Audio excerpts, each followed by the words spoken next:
12 मार्च 1993। दोपहर के कुछ ही मिनटों में मुंबई की रफ्तार रुक गई थी। लेकिन असली कहानी उस दिन से शुरू नहीं होती। वो शुरू होती है कई हफ्ते पहले, जब समुद्र की लहरों के साथ कुछ और भी भारत की धरती पर उतरा था, चुपचाप, बिना शोर, बिना सुर्खियों के। दिसंबर 1992। देश बाबरी मस्जिद विध्वंस के बाद भयंकर सांप्रदायिक तनाव से गुजर रहा था। मुंबई, जो कभी नहीं सोती, अंदर ही अंदर सुलग रही थी। इसी दौरान खुफिया तंत्र को कुछ असामान्य संकेत मिलने लगे। इंटेलिजेंस ब्यूरो यानी आईबी को पश्चिमी तट पर संदिग्ध गतिविधियों की सूचना मिली। कुछ रिपोर्ट्स में बताया गया कि महाराष्ट्र के रायगढ़ तट, खासकर श्रीवर्धन और दीघी के पास रात के अंधेरे में छोटी नावों से माल उतारा जा रहा है। ये कोई साधारण तस्करी नहीं थी। संकेत थे कि ये हथियार और विस्फोटक हो सकते हैं। जनवरी 1993। कस्टम विभाग के कुछ अधिकारियों को भी भनक लगी। एक नाम बार बार सामने आ रहा था, टाइगर मेमन, मुंबई का व्यापारी जिसका नेटवर्क दुबई तक फैला था।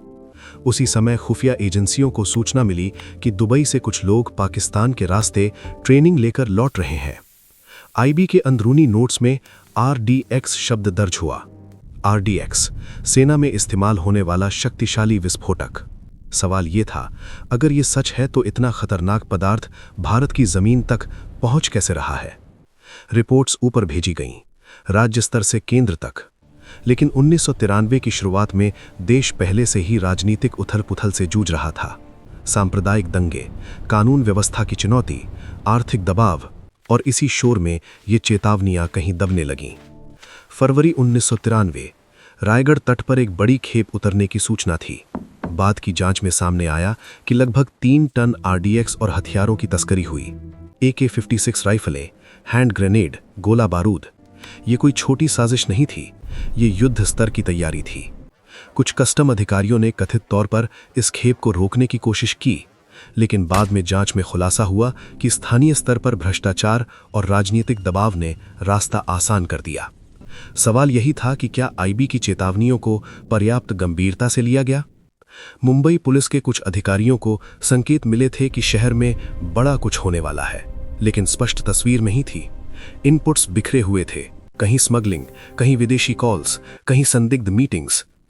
क्या इन टुकड़ों को जोड़ने में चूक हुई? कुछ रिपोर्ट्स में दावा किया गया कि केंद्र और राज्य के बीच समन्वय में कमी थी। आईबी की जानकारी राज्य मशीनरी तक किस स्तर पर पहुंची? क्या फाइलें सिर्फ नोटिंग तक सीमित रहीं या जानबूझकर धीमी कर दी गईं? और फिर 12 मार्च 1993, दोपहर 1:30, बॉम्बे स्टॉक एक्सचेंज, एक धमाका। फिर एयर इंडिया बिल्डिंग, फिर झावेरी बाजार, प्लाजा सिनेमा, सेंचुरी बाजार, कुल 12 धमाके। कुछ ही घंटों में 257 लोग मारे गए, 700 से ज्यादा घायल हुए। ये भारत का पहला समन्वित सीरियल बम ब्लास्ट था। जांच में सामने आया कि साजिश दुबई और पाकिस्तान में रची गई। टाइगर मेमन और दाऊद इब्राहिम जैसे नाम सामने आए। बाद में CBI और विशेष न्यायालयों ने विस्तृत ट्रायल चलाया, कई दोषी करार दिए गए। लेकिन एक सवाल आज भी इतिहास के पन्नों में गूंजता है।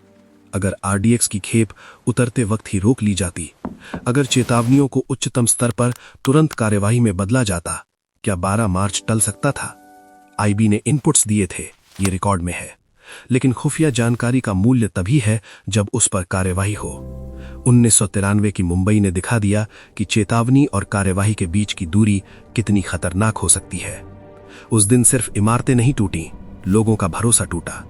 ये हमला सिर्फ मुंबई पर नहीं था, ये भारत की आर्थिक राजधानी, उसकी स्थिरता और उसकी एकता पर वार था।